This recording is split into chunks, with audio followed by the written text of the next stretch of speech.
Bonjour à tous, Alain Divot, je suis paysagiste depuis un peu plus de 30 ans et je vais vous parler aujourd'hui d'un petit coléoptère qu'on trouve dans nos jardins qui s'appelle la coccinelle. Alors, vous pensez bien évidemment qu'on connaît tous la coccinelle, qu'on connaît son régime alimentaire, et bien rien n'est moins vrai. Parce que cette petite coccinelle, dites-vous bien qu'il y a une centaine d'espèces en France et que toutes ces espèces-là mangent des choses complètement différentes. Vous en avez une qui se nourrit uniquement de champignons. Vous connaissez tous, puisque vous êtes amateur de jardin, vous connaissez tous l'oïdium, vous connaissez tous le Marsoniana, la tache noire sur les rosiers.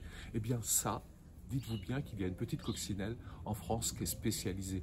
Alors, mettez pas de la bouillie bordelaise, parce que vous tuez ce fameux champignon et vous enlevez la nourriture à cette coccinelle. Il y en a une deuxième, elle se nourrit uniquement de végétaux. On appelle ça phytophage. Soyez pas surpris, des fois elle traîne un peu dans les pommes de terre quand ça commence à pousser. Donc faites attention, c'est pas un autre insecte, c'est là aussi une petite coccinelle. Et puis il y en a une troisième, bien évidemment, qui mange des pucerons, mais pas que. Dites-vous bien que cette coccinelle, elle mange aussi ses congénères et que ça fait partie de son régime alimentaire et que c'est comme ça qu'elle régule sa population. Malheureusement, il y a quelques années, on a fait des grosses bêtises, nous les jardiniers. On a fait venir des coccinelles un petit peu partout dans le monde. Il y en a qui arrivent d'Australie, il y en a qui arrivent d'Asie. Et notamment une qui s'appelle la coccinelle asiatique, qui s'est répandue à une vitesse phénoménale dans toute l'Europe. Les Anglais ont fait une étude, il y a quelques années, ils sont en train de perdre plus de 50% de leurs espèces en Grande-Bretagne.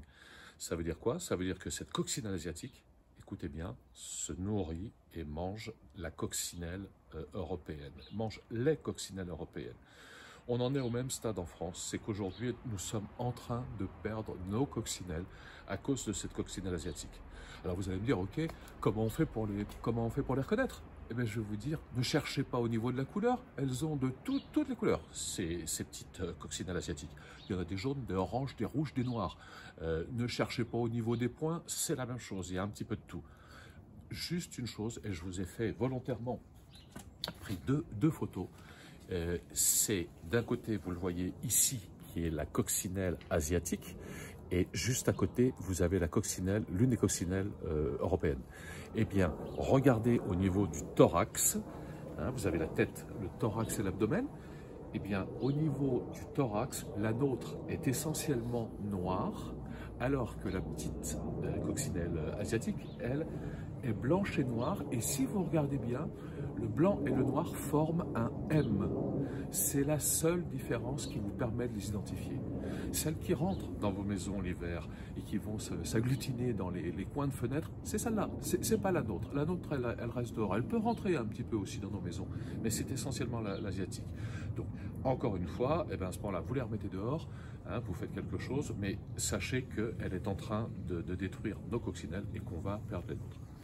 Pour les préserver, rien de plus simple. Il faut avoir des arbustes persistants, il faut avoir du lierre. Les petites coccinelles vont passer l'hiver à l'intérieur, cachées dans ces plantes-là. Si vous n'avez pas ça, vous faites un tas de branchages. Vous n'avez pas, faites un tas de feuilles mortes.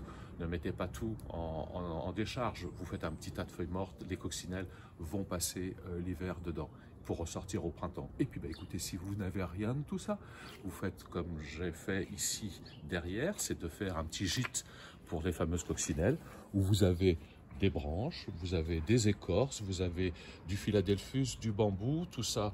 J'ai mis ça dans une palette, ça n'a rien coûté et ça permet à ce moment-là à toutes ces petites coccinelles de pouvoir passer l'hiver. Voilà, nous sommes tous engagés pour préserver cette biodiversité. C'est vous et nous qui pouvons faire changer les choses. Et il faut qu'on arrête parce qu'on est en train de perdre 50% de nos espèces d'insectes en France à l'horizon de 10 ans. Donc, je compte sur vous que tous ensemble, on arrive là encore une fois à préserver cette biodiversité qui est essentielle dans nos jardins. Merci pour m'avoir écouté, avoir pris du temps et je vous dis à très bientôt. Merci, au revoir.